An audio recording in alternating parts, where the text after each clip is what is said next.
Baik, tadi sudah untuk videonya sudah ditampilkan.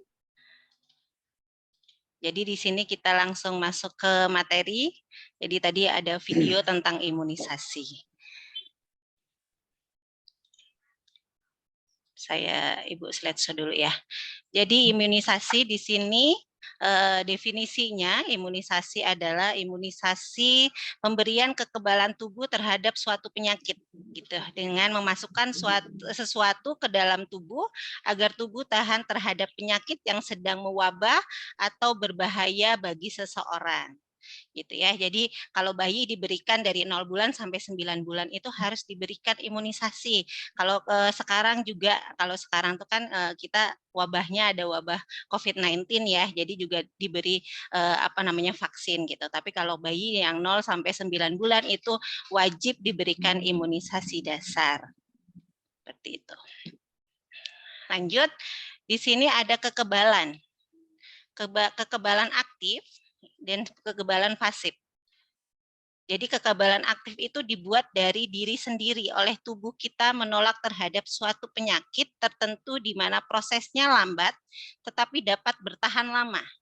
Ya, di sini kalau kekebalan aktif itu dapat bertahan lama. Nah, kalau kekebalan pasif itu tubuh anak membuat zat antibodinya sendiri ya diperoleh dari luar setelah memperoleh zat penolakan sehingga proses cepat tetapi tidak tahan lama. Ini perbedaannya antara aktif dan pasif. Kalau yang aktif itu bisa tahan lama, kalau yang pasif itu tidak bisa tahan lama. Seperti itu untuk kekebalannya. Baik, untuk selanjutnya tujuan pemberian imunisasi itu apa sih gitu ya. Jadi tujuan pemberian imunisasi itu untuk mencegah terjadinya infeksi tertentu gitu. Jadi ini tujuan dari imunisasi. Apabila terjadi penyakit tidak akan terlalu parah dan dapat mencegah gejala yang dapat menimbulkan cacat atau kematian. Makanya kenapa kemarin digambang-gambangkan COVID-19 harus vaksin seperti itu ya, juga itu adalah tujuan dari imunisasi, itu salah satu imunisasi, apalagi dengan bayi usia 0 bulan sampai dengan 9 bulan, itu banyak rentan penyakit untuk mencegah gejala dan menimbulkan cacat sampai dengan kematian, itu untuk tujuan imunisasi. Yang selanjutnya itu ada syarat pemberian imunisasi. Nih, syaratnya ada bayi sehat dalam keadaan sehat gitu. Jadi bayinya dalam keadaan sehat. Dalam keadaan sehat usia 0 sampai 11 bulan. Nanti kalau dari yang dasarnya itu 9 bulan ya Adik-adik ya. Jadi nanti untuk berikutnya sampai 24 bulan itu ada jadwalnya untuk imunisasi-imunisasi yang lain seperti itu. 7 macam penyakit yang dicegah dengan imunisasi itu ada TBC, ada polio, ada difteri, ada pertusis, ada tetanus, ada hepatitis, dan ada campak. Ada 7 macam penyakit yang dicegah dengan imunisasi dasar pada bayi ini. Seperti itu. Nih, tadi ya. Jadi jadwal imunisasi itu yang direkomendasikan oleh Kemenkes RI yang tadi sudah ada di video, itu ada usianya, di sini ada jenisnya. Jadi ada usia 0 bulan, itu yang didapatkan apa saja? Yang didapatkan adalah hepatitis B atau HB0. Itu akan disuntikan oleh bayi baru lahir. Terus ada usia 1 bulan, itu ada BCG dan ada polio 1. Ada usia 2 bulan, ada DPT-HB dan HB1, HIP1 dan polio 2. 3 bulan sampai dengan 9 bulan itu harus dapat campak. Itu imunisasi dasar pada bayi. Nah, setelah 18 bulan dan 24 bulan, ini ada imunisasi yang harus diberikan juga kepada bayinya sampai usia 24 bulan atau 2 tahun gitu ya, campak. Begitu. Nih, jadwal imunisasi anak usia 0 sampai 24 bulan. Jadi ada newborn atau bayi baru lahir ya. Ini di sini ada hepatitis B, polio. Terus ini 1 bulan. Di 1 bulan ini ada bayi hepatitis B dan BCG sampai dengan 24 bulan. 24 bulan itu ada tifoid dan hepatitis A gitu. Jadi dari usia bayi baru lahir sampai dengan 24 bulan atau 2 tahun itu sudah bisa diberikan untuk imunisasinya. Nih, macam-macam imunisasi. Di sini macam-macam imunisasi, saya ganti warna dulu nih. Di sini ada BCG ya. BCG itu memberikan kekebalan terhadap penyakit tuberkulosis gitu. Tuberkulosis. Penyuntikannya di mana? Penyuntikannya di lengan. Nih, di lengan bagian kanan. Jadi di lengan bagian kanan itu untuk penyuntikan khusus untuk imunisasi BCG. Nah, anak yang terus kontraindikasinya anak yang sakit kulit atau infeksi kulit ditempatkan di penyuntikan, anak yang telah menderita penyakit TBC. Jadi tidak boleh diberikan ya. Jadi kontraindikasinya ini anaknya akan terjadi seperti ini. Untuk efek sampingnya, ini banyak sekali efek sampingnya. Kalau reaksi normalnya seperti ini, adik-adik semua ya. Setelah 2-3 minggu, tempatnya penyuntikan akan bengkak, kecil, berwarna merah, kemudian akan menjadi luka dengan diameter 10 meter. Itu tidak apa-apa, itu normal. Jadi kalau nanti adik-adik lihat tuh ada bayi-bayi atau kalian sendiri punya bekas suntikan di lengan itu adalah kalian pernah diimunisasi BCG gitu ya. Hal ini perlu diberitahu kepada ibu agar tidak memberikan apapun pada luka tersebut dan diberikan atau bila ditutup dengan menggunakan kain kasa kering yang bersih. Seperti itu. Jadi diinfokan kepada ibunya, ibu si bayi tersebut, jangan panik, jangan diberikan apa-apa karena itu adalah hal yang normal. Luka tersebut akan sembuh dengan sendirinya ibu, seperti itu. Jadi jangan sampai panik karena nanti akan membekas dengan jaringan parut dengan diameter 5-7 mm. Reaksi beratnya kadang-kadang terjadi peradangan setempat, berat sampai abses yang lebih luas, pembengkakan pada kelenjar limfe, pada leher ataupun ketiak. Yang kedua adalah imunisasi DPT. DPT gunanya memberikan kekebalan terhadap penyakit difteri, pertusis atau tetanus ya. Jadi harus diberikan kepada bayi. Tempat penyuntikan di mana? Di luar, di paha bagian luar. Di sini ya Ibu, adik-adik ya. Jadi harus di sini. Jadi penempatan penyuntikan imunisasi itu sudah ada tempatnya masing-masing gitu. Kalau tadi BCG di lengan bagian atas, kalau sekarang di paha bagian luar. Kontraindikasinya apa? Panas, pastinya bayinya akan di atas 38 derajat Celcius. Reaksi berlebihan setelah memberikan imunisasi DPT sebelumnya seperti panas tinggi dengan kejang, penurunan kesadaran dan shock. Itu untuk DPT. Nah, untuk reaksi lokalnya terjadi pembengkakan dan rasa nyeri pada tempat penyuntikan disertai demam ringan pada 1-2 hari. Makanya kenapa nih adik-adik nanti kalau sudah turun ke lahan gitu ya, nyuntik terus bayinya demam 1-2 hari, ibunya panik, nggak dikasih tahu ternyata sama bu bidannya.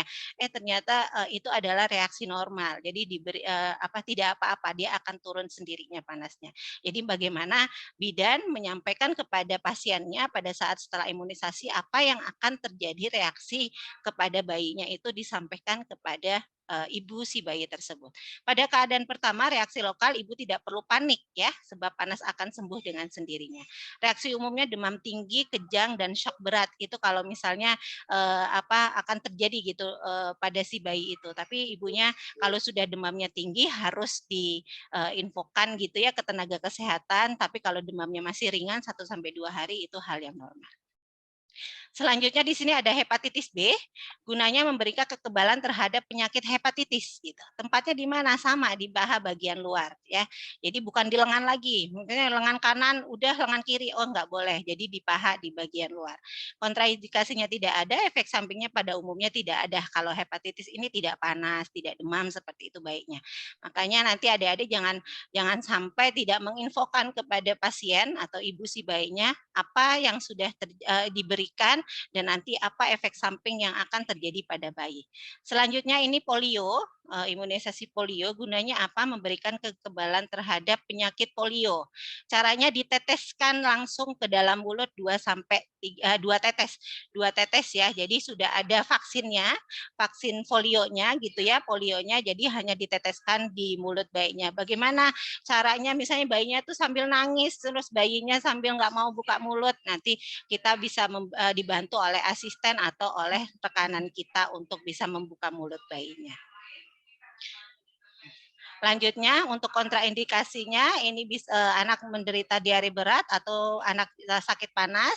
Terus untuk efek samping polio, reaksi yang timbul biasanya hampir tidak ada karena tidak demam juga, tidak ada berak-berak ringan, efek samping hampir tidak ada, bila adanya perlu dikelumpuhkan pada anggota gerakan yang tertular kasus polio orang dewasa. Kekebalan yang diperoleh dari vaksinasi polio adalah 45-100%. Jadi kenapa vaksin polio itu wajib diberikan kepada bayi, seperti itu.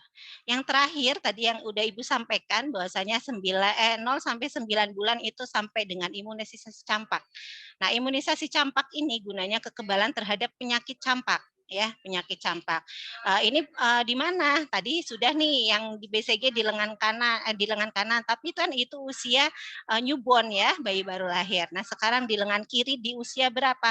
9 bulan. 9 bulan bayi ini bisa diberikan imunisasi campak. Jadi 9 bulan di lengan kiri. Kalau tadi baru lahir di lengan kanan. Kalau paha ya gitu ya.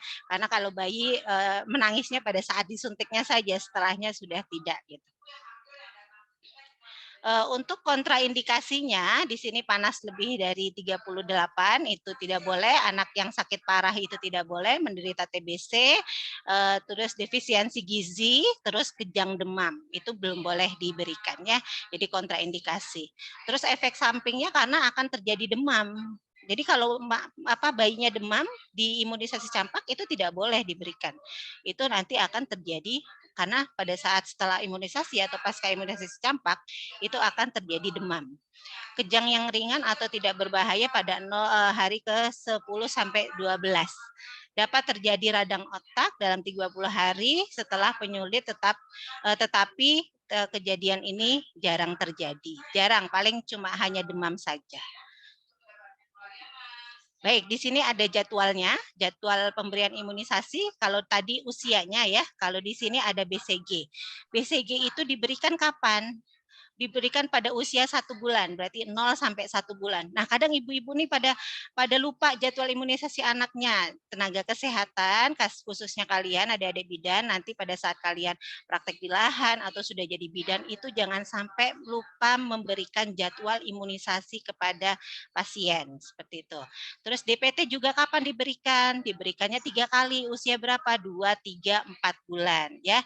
Jadi usia 2 bulan, usia 3 bulan, usia 4 bulan. Polio juga diberikan 4 kali. Usia berapa? Usia 1, 2, 3, 4 bulan. Terus dicampak, campak juga di usia 9 bulan. Hepatitis itu diberikan 1 kali 0 sampai 7 bulan. Karena nanti akan ada combo seperti itu ya. Jadi dalam usia yang sama itu ada beberapa jenis vaksin yang diberikan. Oke, itu yang bisa Ibu sampaikan untuk imunisasi. Nanti untuk pertemuan berikutnya kita bagi kelompok, kita langsung praktek untuk penyuntikan dari mulai BCG sampai dengan imunisasi campak. Ada yang ditanyakan mungkin sebelum kita tutup? Saya Bu, boleh bertanya? Baik Ibu Neng. Baik Neng, mau nanya gimana? Ya, makasih Bu. Bu, tadi kan ada jadwal-jadwalnya itu untuk vaksin, misalkan DPT itu ada 4 kali jadwalnya di usia 2, 3, dan 4 bulan, kemudian polio juga ada 3 kali penyuntikan atau vaksin. Nah, bagaimana kalau ada yang terlewat Bu? 3 kali tapi dia hanya 2 atau 1 kali. Yang 3 kali tapi dia hanya 1 kali Bu. Nah, itu bagaimana? Yang kedua Bu, kalau terjadi efek samping terhadap imunisasi ini, langkah-langkah apa yang harus kita ambil, Bu? Misalkan kita membeli obat, atau memang setelah imunisasi kita diberikan obat untuk misalkan penurun panas, atau yang lain-lainnya. Itu saja, Bu. Terima kasih.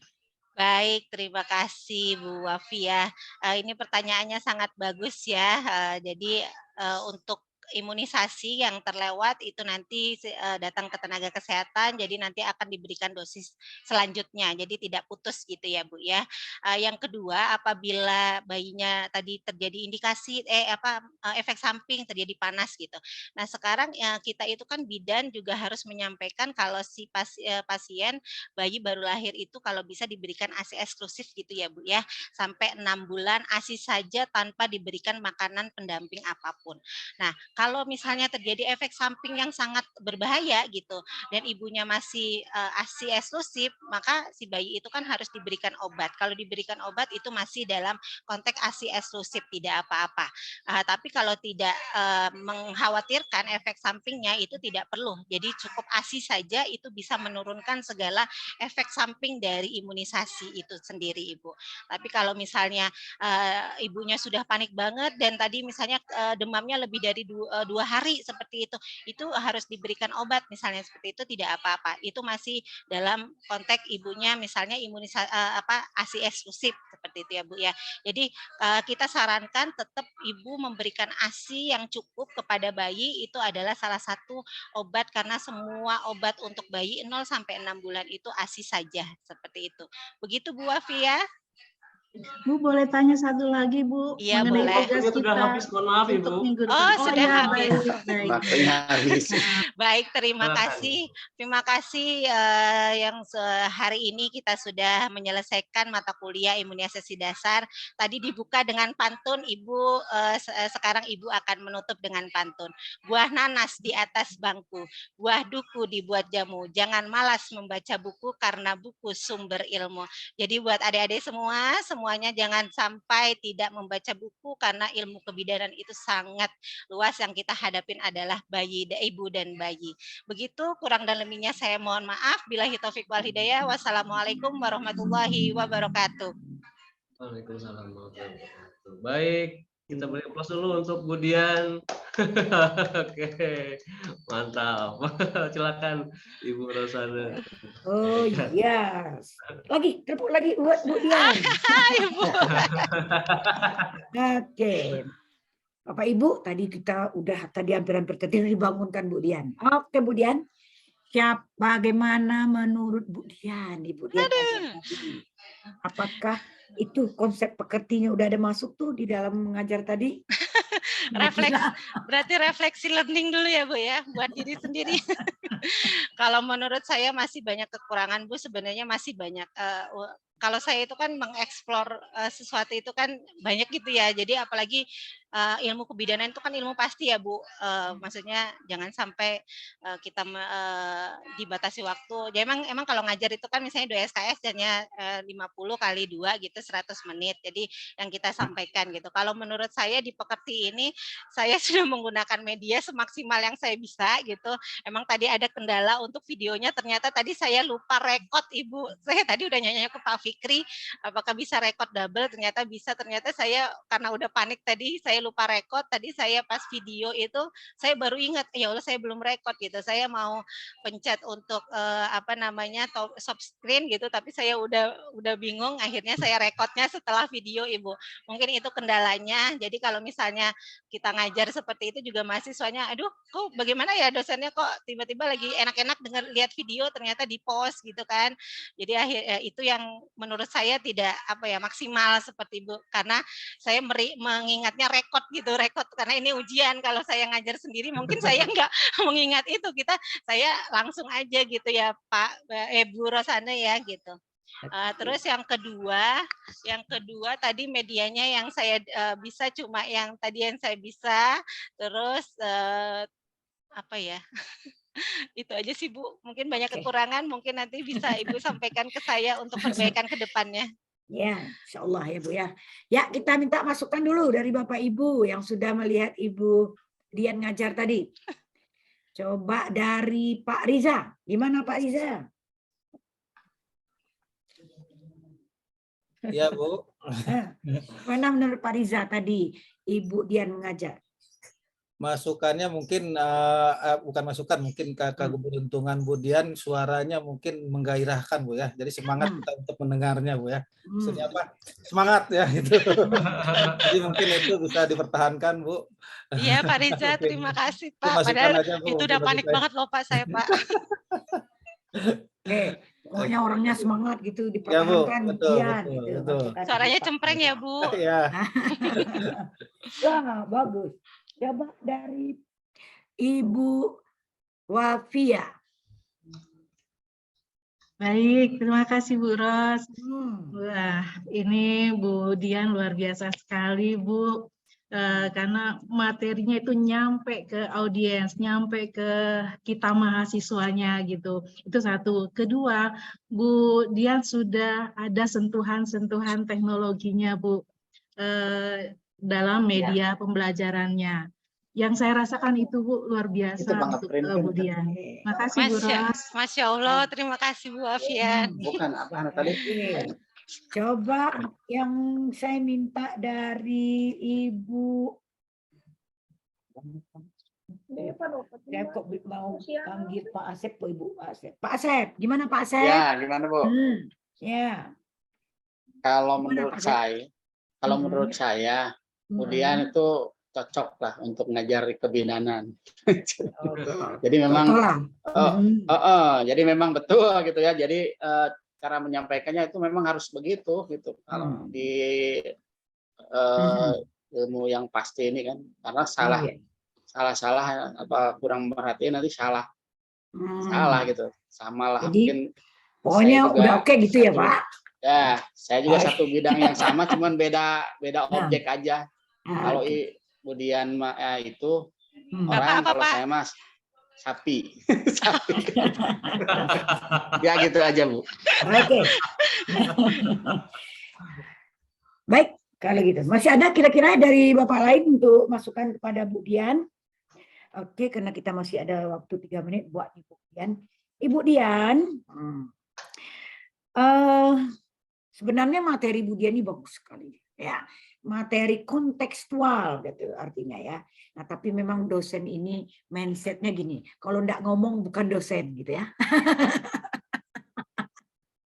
Untuk mengubah mindset kita dalam suatu gini, kalau dalam bentuk penyuluhan ini mantap sekali Ibu Dian. Tapi karena konten kita adalah membentuk, artinya gini, supaya orang yang membentuk pengetahuan, tentu caranya agak dibedain dikit gitu ya. Nah, gini, PPT adalah salah satu media yang kalau kita larikan ke media berbasis IT, kalau kita tidak hati-hati, PPT adalah merupakan satu media IT yang paling konvensional. Artinya kalau kita bacakan saja itu tanpa penekanan pada konsep-konsep yang esensial untuk terjadinya interaksi, kemanfaatan media kita kurang maksimal. Gitu ya. Oke. Coba dari yang pertama tadi, Ibu menggunakan video udah oke, tapi tingkat kebermaknaan video itu perlu dikembangkan, ya Bu ya. Satu, Ibu mau pakai video. Video itu harus ada bunyinya. Kemudian ketika video itu ditampilkan, mahasiswa itu ngapain? Apa yang harus diamatinya? Coba saudara sekalian perhatikan videonya Ibu, lihat apa yang terjadi. Jadi kan tadi suaranya nggak ada ya. Jadi konsep itu bukan diam seperti itu. Apa yang ingin Ibu sampaikan? Apa yang harus dia analisis terhadap video itu? Ya, jadi artinya video adalah salah satu bentuk terjadinya komunikasi di mana dia mampu menganalisis video untuk terjadi pembentukan konsep. Tadi sudah pakai video, tapi bagaimana Ibu mengekspor video itu betul-betul bermanfaat terhadap proses pembelajaran? Ya Bu. Satu. Kedua, saya setuju loh, ini materi Ibu ini materi kontekstual. Sebenarnya Ibu nggak perlu menjelaskan satu persatu. Misalnya tujuan imunisasi itu adalah tanya aja, apalagi ini pesertanya ibu-ibu semua. Ibu-ibu sudah pernah, pasti Bapak Ibu sudah pernah imunisasi anak-anak ya. Sekarang ayo tujuannya apa? Nanti baru slide Ibu muncul. Jadi apa ya, itu tuh jangan pernah kita buka semua slide itu, kita ngomong terus semua. Itu kebermanaannya nggak ada. Itu sama ibarat kita bercerita panjang, Mana yang esensial? Jadi kalau kita udah belajar panjang, kemudian kita tanya, ada yang ngerti? Pasti itu nggak ada yang nempel itu. Nempelnya berapa yang bisa, berapa persen yang bisa nempel, gitu ya Bu ya. Misalnya Ibu pakai 1-2 slide. Dari 2 slide terjadi komunikasi interaksi. Kalau perlu gini, coba apakah yang perlu dicegah melalui imunisasi? Contohnya dalam kontekstual kita sehari-hari. Coba siapa yang saudara tahu. Nanti itu simpan dulu itu slide Ibu itu. Ya, nanti setelah terjadi interaksi muncul slide Ibu. Tapi kalau Ibu putarkan slide tadi, itu seakan-akan proses pembelajaran kita hanya dalam bentuk satu arah. Jadi ibunya ngomong, yang lain mendengarkan. Jadi kalau untuk pembentukan konsep ini nggak bagus. Nah, ini ke depannya ya Bu. PPT sudah oke, video udah masuk. Bagaimana supaya ini gitu ya Bu? Nah, tinggal itu. Kalau suara udah mantap, tinggal interaksi supaya konsep-konsep esensial itu betul-betul muncul dari pikiran mahasiswa. Jadi jangan kita banyak-banyak lagi bicara. Ya Bu, bisa oke ya Bu. Mari kita beri aplausan buat Ibu. Ya, baik Bu Rosana, terima kasih. Saya sebenarnya groginya kenapa Bu? Karena biasanya bidan itu kan nggak ada laki-laki Bu, satu pun nggak pernah ada laki-laki. Ini Anda mahasiswa laki-laki. Iya, untung tadi Ibu pas mencari materinya ya. Kalau Ibu kasih materi bagaimana cara melahirkan, saya suruh keluar dulu bapak-bapak itu. Saya yang juga laki-laki gitu. nggak ada yang masuk Bu ke kebidanan, nggak boleh. Nggak boleh Pak, nanti jadinya Pak Bidin. Jadi nantinya Pak Bidin. Terima kasih banyak Bu Rosana, nanti untuk perbaikan untuk saya kembalikan ke Pak Ahas. Silakan Pak. Ya, baik, terima kasih Bu Rosana atas masukan-masukan luar biasanya pada Budian. Baik, oke. Kita ini sudah lewat 2 menit ya, langsung saja ke yang selanjutnya Bu Wafia dari tuan rumah. Silakan Bu Wafia untuk menyampaikan sampai izin ke toilet 42 sebentar, Bu ya. Ya, silakan Pak Asep. Silakan Bu Wafia sampai 942 ya. Baik, terima kasih Pak Ahas. Terima kasih Bu Rosana atas kesempatannya. Oh, mohon maaf. Sampai 952, mohon maaf. Saya salah. 952. Ya, 20 menit Bu ya untuk penyampaian presentasi. Silakan Bu. Jangan lupa di-record. Baik Pak. Screen-nya sudah muncul, adik-adik?